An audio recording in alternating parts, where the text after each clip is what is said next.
Friends good morning. आज के इस वीडियो में बात करते हैं डाइजेशन से रिलेटेड डिसऑर्डर की। डाइजेशन एक कॉमन समस्या है जिस पे कि कई दूसरी बीमारियां आधारित होती हैं। डाइजेशन ठीक तो समझ लीजिए कि 70% बीमारियां शरीर में नहीं होंगी। 70% बीमारियों से आप बचे रहेंगे अगर आपका डाइजेशन स्ट्रांग है और ठीक है। अगर डाइजेशन खराब है तो कई बीमारियों को उत्पन्न करता है शरीर में, मेटाबॉलिक डिसऑर्डर जिसको बोलते हैं। तो आज के इस वीडियो में छोटी सी बात करते हैं कि कुछ लोग खाना खाते हैं तो उनको लगता है कि खाना डाइजेस्ट ही नहीं हो रहा है, पेट में ऐसा रखा है, बस प्लेट में से उठा के पेट में भर लिया, बस कुछ प्रोसीड नहीं करता, पत्थर जैसा एहसास होता रहता है। तो पत्थर जैसा एहसास होना मतलब शरीर का डाइजेशन यानी पाचन के बाद अवशोषण जो होता है वो ठीक से नहीं चल रहा है।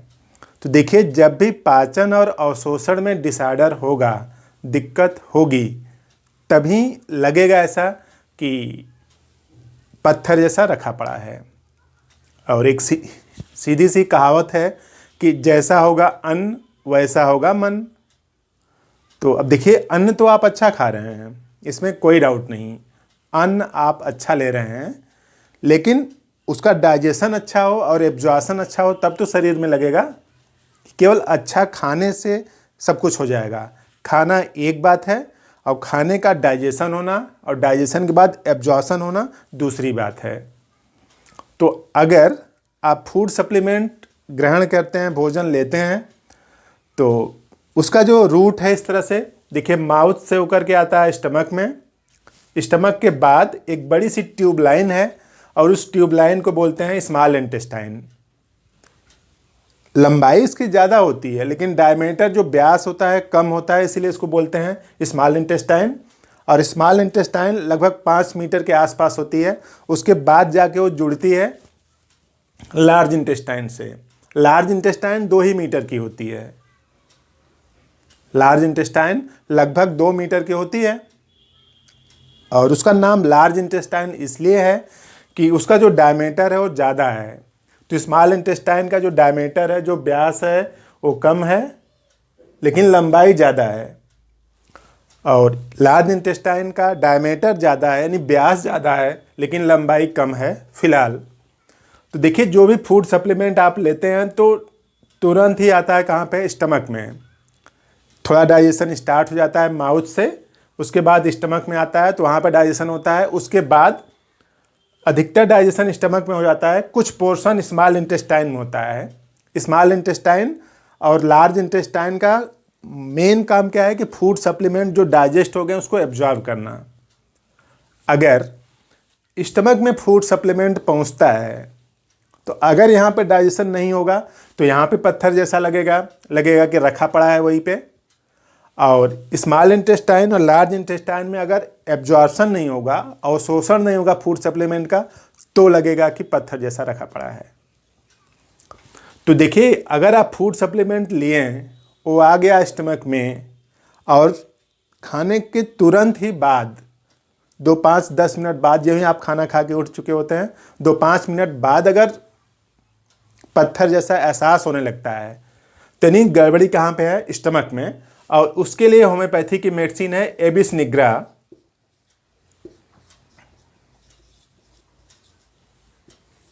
ठीक। और खाने के 1 से 1.5 घंटे बाद, लगभग 1.5 घंटे बाद अगर महसूस हो तो दिक्कत कहाँ पे होगी? स्मॉल इंटेस्टाइन में होगी। और स्मॉल इंटेस्टाइन में होगी तब इसके लिए मेडिसिन का नाम है नक्सबोम। और खाना खाने के 4-5 घंटे बाद लगता है कि स्टोन जैसा हो गया है। खाना खाने के लगभग 4-5 घंटे बाद लगता है कि स्टोन जैसा हो गया है, तो उसकी मेडिसिन है क्रियोजोट।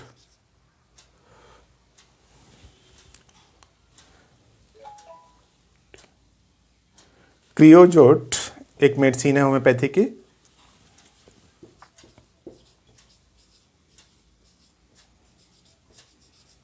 ये मेडिसिन है। यानी अगर तुरंत पत्थर जैसा एहसास होता है तो आपकी मेडिसिन है एबिस निग्रा। आप इसकी 30 पावर की ले लीजिए और इसको 2 टाइम लीजिए, सुबह शाम। 2 बूंद डायरेक्टली जीभ पर लीजिए अगर तुरंत एहसास होता है। और अगर 1 से 1.5 घंटे बाद लगता है, थोड़ी देर बाद यानी 1 से 1.5 घंटे बाद अगर लगता है, तो आपकी मेडिसिन क्या है, नक्स वोमिका 30। इसको भी 2 टाइम लीजिए, एक सुबह लीजिए और एक रात को, और ये सुबह और इसको शाम को, ठीक। और खाने के कई घंटे बाद, 4, 5, 6, 7 घंटे बाद अगर लगता है कि पेट में कुछ भारीपन आ जाता है, रखा है, पत्थर जैसा बना है, तो उसकी मेडिसिन है क्रियोजोट 30। इसको 2 टाइम लीजिए, सुबह और शाम। 2 बूंद जीभ पर लीजिए। तो ये जो एहसास है, जो डाइजेशन की जो समस्या है, जिस पोर्शन का होगा उस पोर्शन में आपको आराम मिलेगा। और फूड सप्लीमेंट आप अच्छा ले रहे हैं तो बॉडी में अच्छा लगेगा भी, तो हेल्थ भी आपका बेहतर रहेगा। तो इस तरह से आपने एक काम की बात समझी डिफरेंशियल डायग्नोसिस के साथ। क्योंकि लोग सोचते हैं कि कोई भी होम्योपैथिक दवा किसी भी काम के लिए होती है तो हम उसको कभी भी ले लें, ऐसा कुछ नहीं होता। जो भी होम्योपैथिक दवा है एकदम उसका एक सेट पैटर्न है, उसी पैटर्न के बेसिस पर दी जाती है। अगर मान लीजिए आपको खाने के कई घंटे बाद पत्थर जैसा महसूस होता है तो आपने क्रियोजोट लिया तो आराम होगा। अगर आप क्रियोजोट नहीं लेंगे, अगर ये दोनों मेडिसिन लेंगे, तो आपको कुछ भी आराम नहीं होगा। और खाना खाने के तुरंत बाद अगर पत्थर जैसा एहसास होता है और आप एबिस निग्रा लिए तब तो आराम होगा, लेकिन अगर इन दोनों मेडिसिन के लिए तो आराम नहीं होगा। तो इस तरह से एक साइंस है होम्योपैथी, इसको साइंटिफिक तरीके से अप्लाई करेंगे तब आराम होता है।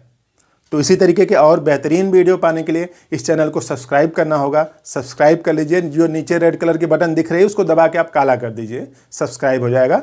नया नोटिफिकेशन आपको मिलेगा, इसमें पैसा कुछ भी नहीं लगता है। तो प्लीज़ इस जानकारी को दूसरों को भी बताएं, वीडियो को शेयर भी करें। Thank you.